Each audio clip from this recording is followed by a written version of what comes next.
Welcome back to my channel Pragati Commerce Academy. आज मैं आपके इंग्लिश स्पोकन की क्लास में कुछ ऐसा वीडियो लेके आई हूँ जो आपके लिए बहुत ही इन्फॉर्मेटिव है। प्रीवियस क्लासेस में मैंने कई वीडियोस आपके लिए इन्फॉर्मेटिव डाले थे और कई वीडियोस ऐसे डाले थे जो आपके ग्रामर पोर्शन से रिलेटेड थे। आज जो वीडियो लेके आई हूँ मैं वो आपके लिए बहुत ही इन्फॉर्मेटिव इसलिए है क्योंकि अगर आप किसी भी जॉब में अप्लाई करते हो तो सबसे पहले आपको अपना रिज्यूमे देना रहता है। तो चलिए मूव करते हैं हम अपने रिज्यूमे टॉपिक की तरफ। देखिए यहाँ पे हम बात कर रहे हैं रिज्यूमे की, तो आपको मैं एक चीज़ क्लियर कर दूं कि इसका प्रोनाउंसिएशन हमेशा रिज्यूमे होता है, रिज्यूम नहीं। रिज्यूम दो एक वर्ड है लेकिन इसकी मीनिंग दो होती है, प्रोनाउंसिएशन भी दो डिफरेंट होता है, पर स्पेलिंग आपकी सेम रहेगी। देखिए मैं बता दे रही हूँ, ये अगर हम रिज्यूम की बात करते हैं तो रिज्यूम का मतलब होता है फिर से स्टार्ट करना या रीस्टार्ट। ठीक है, ये मीनिंग होती है आपकी रिज्यूम की, रीस्टार्ट। इसमें क्या होता है, इसमें ये होता है कि अगर आप किसी भी जॉब में काम कर रहे हो और आपने किसी कुछ दिनों के लिए लीव लिया हुआ है और आप फिर से स्टार्ट करने जा रहे हो तो वो हो जाता है आपका रिज्यूम। ठीक है, अगर आप रिज्यूमे की बात कर रहे हो तो रिज्यूमे में क्या होता है, आपका CV रिलेटेड होता है, आपकी CV अटैच होती है, which means where something about your self और अबाउट यू। ठीक है, अगर आपके बारे में कोई चीज़ बता रहा होता है, आपकी क्वालिफिकेशन या आपके पर्सनल डिटेल्स के बारे में, तो वो होती है आपकी रिज्यूमे। चलिए आइए देखते हैं कि आप अपने रिज्यूमे को मोर इफेक्टिव कैसे बना सकते हैं। पहले अगर हम बात करें कि रिज्यूमे एसेंशियल की, तो देखिए रिज्यूमे एसेंशियल में इंपॉर्टेंट चीज़ें क्या क्या है। Before you write take time to do a self assessment on paper. आप अपनी रिज्यूमे स्टार्ट करने से पहले अपने सेल्फ असेसमेंट को देख लें, पहचान लें कि आप पेपर में क्या लिखना चाह रहे हो, क्या लिखने जा रहे हो। ठीक है, outline your skills and abilities as well as your work experience and extra curricular activities. अब देखिए, जब आप रिज्यूमे लिख रहे हो तो क्या करोगे, आउटलाइन करोगे सबसे पहले अपनी एक्टिविटीज़ को या आपकी एबिलिटीज़ को, आपके वर्क एक्सपीरियंस को, आपके अंदर क्या क्या एबिलिटी है। अगर आप प्रीवियस कहीं पे जॉब कर चुके हो तो उसके बारे में कि उसका वर्क एक्सपीरियंस आपका कैसा था उसको मेंशन करोगे, और अपनी एक्स्ट्रा करिकुलर एक्टिविटीज़ को कि आपके अंदर और एक्स्ट्रा ऐसी कौन सी एबिलिटीज़ है जो आप इसमें मेंशन कर सकते हो। एक चीज़ याद रखिएगा, जब भी आप कभी रिज्यूमे अपना बनाइएगा तो पहले आप अपना रफ पेज में या रफली बना लीजिएगा उसे, जिससे कि जब आप फेयर प्रेजेंट करोगे किसी के सामने अपना रिज्यूमे तो किसी भी तरह की कोई गड़बड़ी ना हो, उसमें कोई मिस्टेक ना हो, because your first impression is your last impression. Okay, so let's see our next topic. Our next one is characteristics of successful resume। देखिए सक्सेसफुल रिज्यूमे का कैरेक्टरिस्टिक्स, अगर हम उसकी विशेषता के बारे में बात करते हैं तो क्या होती है। Focus on skills, use action words to define the responsibilities of your job related experience. आपको फोकस करना होगा कि आपकी जॉब क्या है और आपकी जॉब जो आप कर चुके हो पहले कहीं पे, उसके एक्सपीरियंस से रिलेटेड सारी चीज़ें आपको इसमें मेंशन करनी होगी। दूसरा है आपका easy to read and understand. Resume आप जैसा बना रहे हो ये मेक श्योर रहो आपके सामने वाला इंसान उसके लिए बहुत ही अच्छे से उसको बहुत क्लियर वे में पढ़ पाए और बहुत क्लियर वे में उसको समझ पाए। कोई ऐसी अदर एक्टिविटीज़ उसमें मत मेंशन कर देना आप जो आपकी झूठी रहे या आप उसको ना केयर ऑफ आपने एक्स्ट्रा मेंशन कर रखी हो, क्योंकि अगर आप फेयर चीज़ करोगे तो ही सामने वाले के ऊपर इफेक्ट ज़्यादा अच्छा आएगा। सेकेंड है आपका नो स्पेलिंग और ग्रामर एरर। ये भी ध्यान रखना होगा, you must have to know that there are no spelling और ग्रामेटिकल मिस्टेक्स। ओके, कोई भी तरह की ग्रामेटिकल मिस्टेक्स और अगर स्पेलिंग मिस्टेक्स होती है तो आपका इंप्रेशन सामने वाले पे बेकार पड़ेगा और वो समझ जाएगा कि इसको इसी रिज्यूमे में कुछ नहीं आ रहा है, तो वो आगे क्या करेगा। फिर देखिए मस्ट ऑलवेज बी 100% ट्रूथफुल। आपको 100% ट्रूथफुल होना है। आप जितना अगर आप कहीं और जॉब कर चुके हो पहले और अगर आपके पास 3 इयर्स का एक्सपीरियंस है तो आप अपने रिज्यूमे में 3 इयर्स का ही एक्सपीरियंस मेंशन करोगे, not more then it. Okay, अगर आप इससे ज़्यादा का एक्सपीरियंस मेंशन कर दोगे या कुछ ऐसी चीज़ें मेंशन कर दोगे या सैलरी वगैरह कुछ ऐसी चीज़ें मेंशन कर दोगे जो आपकी ना हो, मतलब कि झूठी हो, तो फिर आपके ऊपर गलत इफेक्ट पड़ेगा और आपकी जो मीन्स माइंड सेटअप रहेगा सामने वाले का आपके लिए वो ख़राब हो जाएगा। फिर देखिए 1 पेज और more than 2 pages are longs but not more than. क्या कह रहा है, 1 पेज का रिज्यूमे इनफ होता है।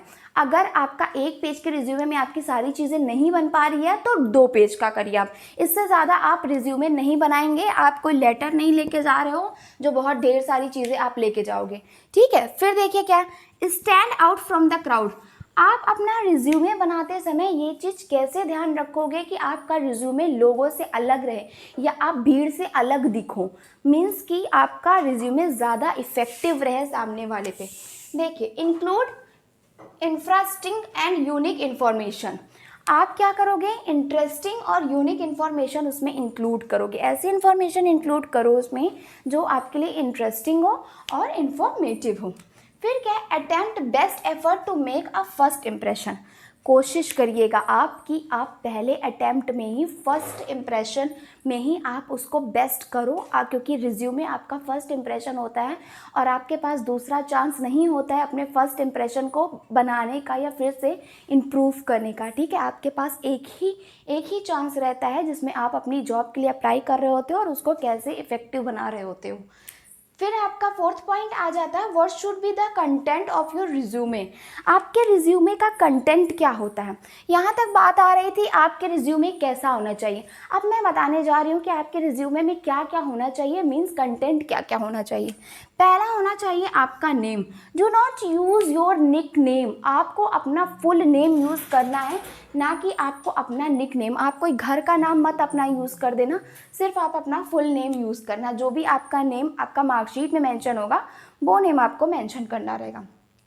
Address, telephone number, email address, ये सारी चीज़ें बहुत ही ज़रूरी होती है जिससे सामने वाला बंदा आपके साथ कांटेक्ट कर पाए, इसलिए आपको एड्रेस, टेलीफोन नंबर और ईमेल एड्रेस मेंशन करना रहता है। फिर देखिए ऑब्जेक्टिव समरी। ऑब्जेक्टिव समरी में ये रहता है कि what it is all about, यानी कि आप जिसके लिए जॉब कर रहे हो, जो जिस पर्पज़ के लिए जॉब अप्लाई कर रहे हो आप, वो आपको इसमें मेंशन करना रहेगा कि आप किस पोस्ट के लिए या किस पर्पज़ के लिए आप जॉब अप्लाई कर रहे हो। फिर आपका एजुकेशन है। एजुकेशन मीन्स आपकी क्वालिफिकेशन कितनी है ये मेंशन करना होगा। फिर है आपका एक्सपीरियंस। एक्सपीरियंस में आप ये मेंशन करोगे कि आपका प्रीवियस जॉब में या कहीं जहाँ आप जॉब कर रहे थे वहाँ पे आपका एक्सपीरियंस कैसा था। फिर है आपका अचीवमेंट्स एंड अवार्ड्स। आप अगर जॉब कर रहे थे प्रीवियस कहीं पे भी, किसी भी कंपनीज़ में या किसी भी बिजनेस में अगर आप काम कर रहे थे, तो वहाँ पे जाहिर सी बात है कभी ना कभी आपको कोई अचीवमेंट्स मिले होंगे या कोई अवार्ड्स मिले होंगे, तो वो भी मेंशन कर देना आप। इससे क्या होगा, इससे आपकी चीज़ें और बेहतर से बेहतरीन बनेगी। ठीक है, यहाँ तक की चीज़ें आपको समझ में आई। आइए मूव करते हैं अपने हमारे नेक्स्ट टॉपिक की तरफ। ठीक, आइए देखते हैं इसके आगे ऑब्जेक्टिव और समरी की अगर हम बात करेंगे तो ऑब्जेक्टिव और समरी में आपका क्या क्या रहेगा। देखिए, objective tell potential employ the sort of work you are hoping to do. आप क्या वर्क की एक्सपेक्टेशंस लेके आए हो यहाँ पे, या आप क्या वर्क करना चाहते हो उसको आप ऑब्जेक्टिव में मेंशन करोगे। फिर क्या है, be specific about the job you want. जो आप जॉब चाहते हो इसके प्रति स्पेसिफिक रहो, भटको मत, उसके लिए कंफर्म रहो कि आपको वही जॉब करनी है उस जिस जॉब के लिए आप अप्लाई करने आए हो दो, और उस जॉब को मेंशन भी कर दो। ठीक है, फिर क्या है, to obtain a position that will allow me to advance my potential while seeking new challenges. ये आप मेंशन करोगे। आप कोई भी अगर जॉब प्रोफाइल में आप जाना चाह रहे हो तो आप ये चीज़ मेंशन कर सकते हो बहुत ईजिली कि इसमें ये बता रहा है आपका कि to obtain a position that will allow me to advance my potential by seeking new challenges. आप न्यू चैलेंजेस लेने के लिए आपके जो पोटेंशियल है आप उस चीज़ को अपने आगे फेस कर रहे हो या उस चीज़ को आप दिखा रहे हो, शो कर रहे हो, ये सारी चीज़ें आपकी ऑब्जेक्टिव एंड समरीज में आ जाएगी।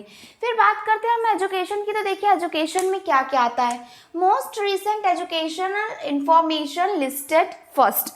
पहले क्या करोगे आप, आपकी मोस्ट रिसेंट एजुकेशनल इंफॉर्मेशन उसमें लिस्ट करोगे। सपोज दैट आप पोस्ट ग्रेजुएट हो तो उसमें आप पोस्ट ग्रेजुएट मेंशन करोगे, ना कि 10th 12th ये सारी चीज़ें। ठीक है, फिर क्या, इंक्लूड स्पेशल और interesting aspects of your programme. अपने प्रोग्राम के लिए अपने प्रोग्राम के स्पेशल और इंटरेस्टिंग एस्पेक्ट्स उसमें यूज़ करिए। Include your degree, college, university name, percentage and the year of passing.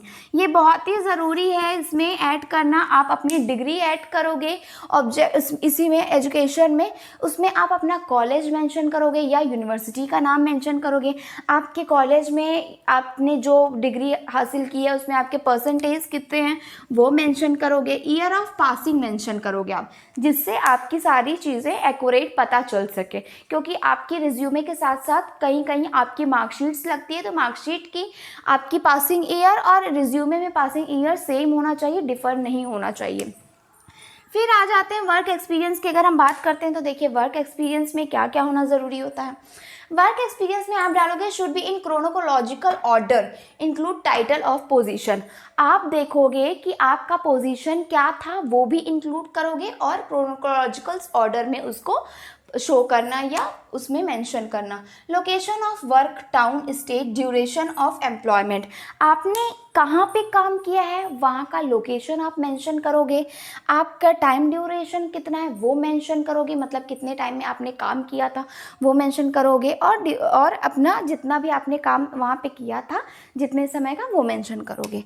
Describe your work responsibilities with emphasis on specific skills and achievements, अपनी achievements के थ्रू जो भी आपकी वर्क रिस्पॉन्सिबिलिटीज़ थी, जो आप वहाँ पे काम करते थे और उससे आपने क्या क्या चीज़ हासिल की थी, वो सारी चीज़ें आप यहाँ पे मेंशन करोगे वर्क एक्सपीरियंस में।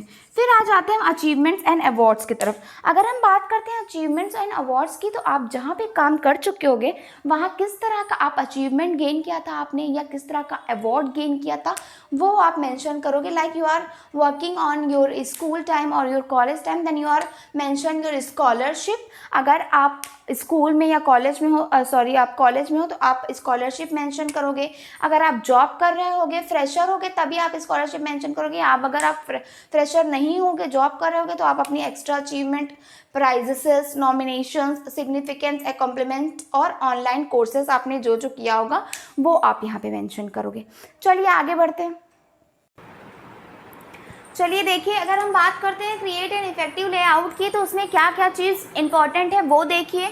Try to interest your reader visually, आप ये कोशिश करिएगा कि आप जो रिज्यूमे बना रहे हैं और जो आप किसी के सामने प्रेजेंट कर रहे हैं, तो जो आपका रीडर होगा, जो पढ़ने वाला होगा, उसको बहुत ही साफ वे में वो आपका रिज्यूमे दिखे और बहुत ही क्लियर वे में वो उसे पढ़ पाए easily. A clean professional format with a little style, थोड़ी सी उसमें स्टाइल डालिएगा लेकिन आपका प्रोफेशनल वे बहुत ही क्लियर होना चाहिए।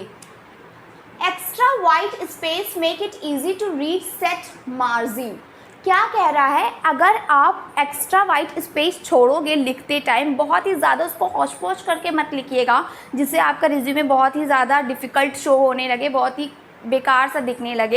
एकदम क्लियर वे में लिखिएगा, वाइट स्पेस थोड़ा छोड़िएगा और अपनी एक मार्जिन सेट कर लीजिएगा कि आपको इतना इतना स्पेस छोड़ के लिखना है या कितने दूरी में आपको आपका रिज्यूमे लिखना है, ठीक है। फाइनल थॉट्स की अगर बात करते हैं तो देखिए फाइनली इतनी चीज़ें बहुत ही ज़रूरी है आपके रिज्यूमे के लिए। अब आ जाइए हम देखते हैं कि फाइनली जो मेन चीज़ें हैं जो आपको दिमाग में रखनी है, जो बहुत ही इंपॉर्टेंट है, वो क्या क्या है।